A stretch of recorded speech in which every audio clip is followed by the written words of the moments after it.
Dude, right, so I have just come out of my fattest trade, the best trade of my entire trading career, and it's only taken me just about start 3 years. We look at it. What happened in this trade? Well, first off, it's a 328 pip win. We risked 120. It's a 2.73 risk to reward. Everything in this was massive green flags. Now, it's not all sunshine and rainbows before I took this trade position. I actually had two trade positions before this that the first one hit break even, the second one hit a stop loss before hitting this trade. And it actually was three entries of the exact same trade play. So, let's dive right into what the requirements were in this trade position. First off is the daily time frame. You can see that it was an extremely bearish open on the daily current candle. You had price gap you up, price action came all the way down. So originally I'm already anticipating some form of bullish retracement throughout New York session. We look towards the time frames narratives on the 1 hour and the 4 hour time frame. What do we typically see? Well, coming into Tuesday's session, you had the Asian, then you had the breakdown. So as price action came down, you then had liquidity getting swept from the start of New York trading session.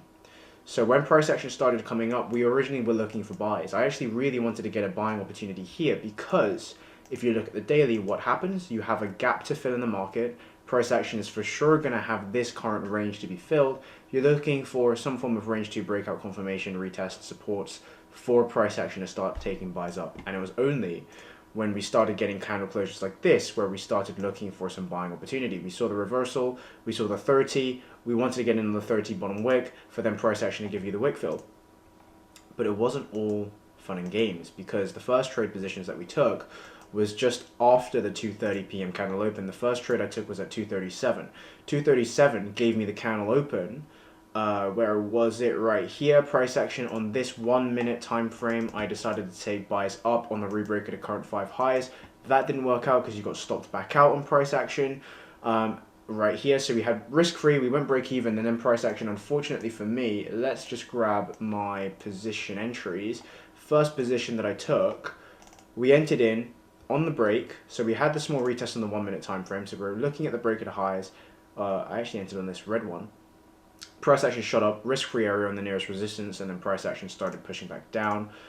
So if we view this, you came close to your break-even, you still printed reversal, which gave me some form of indication of bullish momentum. But then once you started forming the double top, that's when things kind of looked a bit chopped for me, and then we got stopped out at break-even on that trade.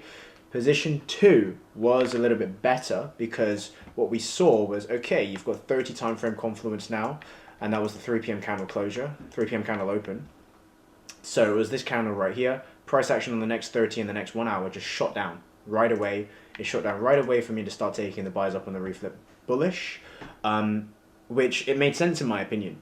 However, what I did forget in my end was, what's the point of me having a 4+1 checklist if I didn't use the +1? The +1 is the break of the lows. I need a retest to the break of the current 30 lows, which I didn't wait for.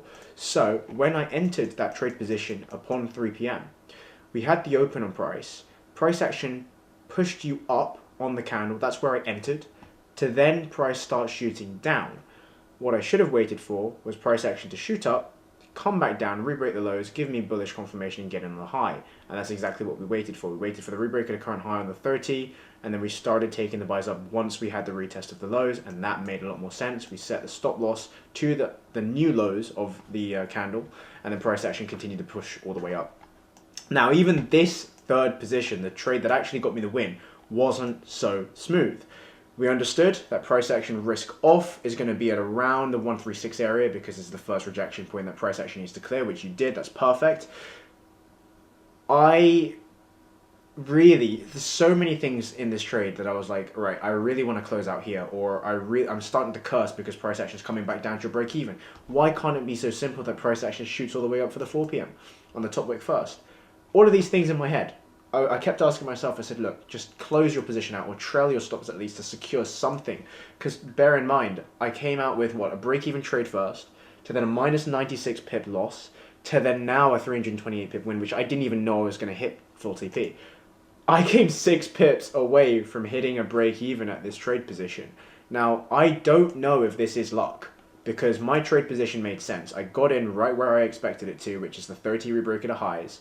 So for me, I think it's a logical behavior of price to not stop me out. However, if we was unlucky to get slipped by another 3-4 pips, there could very much be a strong possibility this outcome would have been a break even.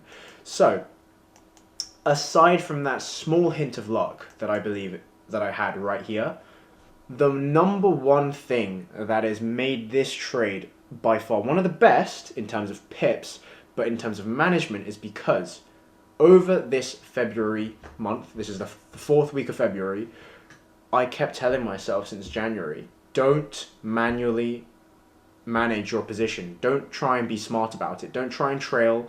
Don't try and secure. Don't try and move stops to break even sooner than you expected it to just because of specific price action, live management. Don't do these things because it's going to cost you money. And it did. It costed me money through January. It costed me money through Feb. So this week I said to myself, look, if you really want to make progression, you at least have to try this to see if it works. So I forced myself. I wanted to close out here. I peaked 255 pips. I wanted to close out here when you started coming up and started rejecting. I wanted to close out here just before it came down to break even because I was worried about it coming down to like minus 55 cents. I know it's minus 55 cents, but I hate seeing red. So for me, I really, really wanted every fiber of my being to press that X. But luckily, I said to myself, no. You've worked so hard to get to a position that you're able to execute and to step away from the charts. By doing less, you're actually doing more. You're actually gaining more from the market because you have less human emotion being inputted into your decisions. There's price action. We went risk off after this happened. Price action then started shooting up. We peaked 158. That's position 3. And then we peaked 255. It's position 3. Really wanting this now. So that's when I was really hoping this is just a big, exhausting push to just go all the way up. Because this 5... I was looking at it, I was like, damn, that's a really ass closure. You've got no top wick. You opened up top wick first. I'm really expecting price to start rejecting. So I was really, really desperate on price action here. And I was right. Price action kept coming down. And then here, I'm cursing because I accepted the fact that I cannot manually manage my position. And I can see it tweaking right here. You're consolidating. You're losing momentum. And then when price action came down, I was really, really losing myself. I was saying, oh my gosh, how can I be so unlucky? I worked so hard for this trade position. But after all, I have to remember and remind myself every single day when you show up to the charts, as long as you give your best, as long as you try your best to get the highest quality positions and you do everything in your power to make sure that this position entry works, then you just got to leave it. You can't keep saying, oh, if I did this, if I did that. No. You got to have a plan before you execute, and that's exactly what I did today, and that's why I'm so proud of today's position. Even if there was a hint of luck here, I'm happy because we took the break of the highs when I said I wanted to take the break of the highs. We had irrefutable proof on across all the time frames, the 1, even the 4, because the 1 hour bottom wick is the retest of the 4 lows for price action to start pushing up. So to stay close and to do your due diligence on your plan. You have 3 outcomes. You've got a stop loss, you've got a break even, or you've got a TP hit. Once we took risk off the table, it became exponentially easier because you only have 2 outcomes to focus on. You either have a break even or you have a full take profit. I kept telling myself this throughout the entire trading day. I was stuck in this trade for two and a bit hours, right?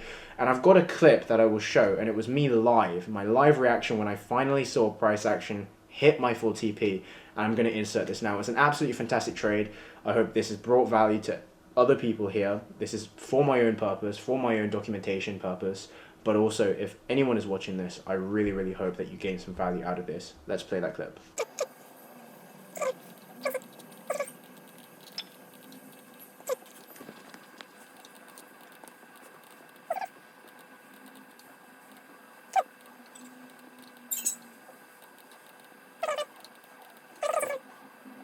Took the trade at 305. Oh my god, come on. 305.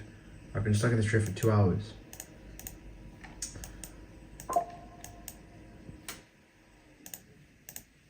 And I told myself in this trade, you set your TP, you set your stop loss, and then go to risk-free when price action hits this risk-free area, which I've done. And I followed this plan to an absolute T. I thought it was all over here. It could still very much be over if price doesn't wick you out here. It can still very much well be over. Come on. 5 minute, top wick first. Fucking re-break those highs. Re-break the high again. Don't flip bearish. Don't flip bearish on me. I've placed my TP in such a good area. I'm very confident it's going to get tapped. Oh my fucking god. Oh. Full TP. Full fucking TP. That is the first time I've actually followed through with an entire fucking plan. I'm actually really, really happy with that. There's been a lot of cursing today. There's been a lot of... I really should have closed out my position at 61.2, which is that area right here, which I'm so fucking happy I didn't. Oh my fucking god. Textbook play.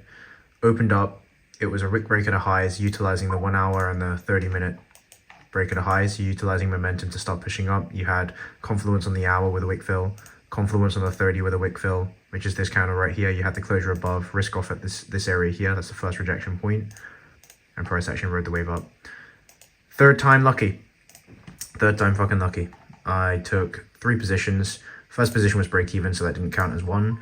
Second position was actually I was wrong. It's the same position entry, but I got in too early. This was no retest of the 30 and 1 hour lows. And then the third position, when we had those lows being formed, which is this area here, we got back in on the same entry, rebreak at a highs, and that is what has given us a result of a £163.85, and that is a plus 328 pip win. Wow. That is the best trade that I've ever had in my career so far, and hopefully the first of many.